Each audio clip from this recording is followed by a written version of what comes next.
កងមុខត្រាក់តរធនរាវាមើលទៅមាំល្អជាងត្រាក់តរផ្សេងមើលទៅ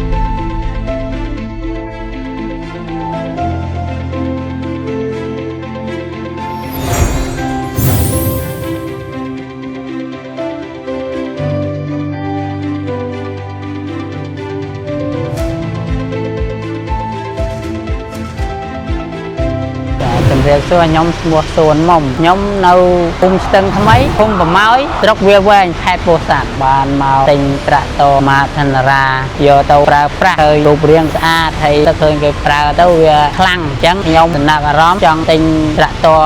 ម៉ាធនរានឹង60ធ្លាប់សាកក៏គេទិញទៅសាកបានម្ដងមើលទៅវារាងស្អាតហើយ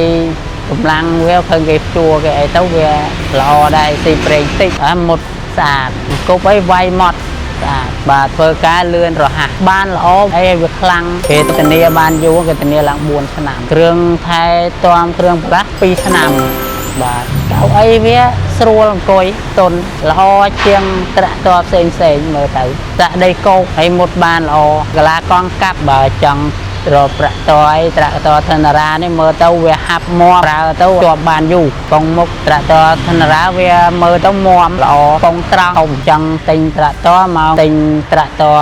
មន្តរាទៅមិនខុសទេបាទអរគុណច្រើនជំរាបលា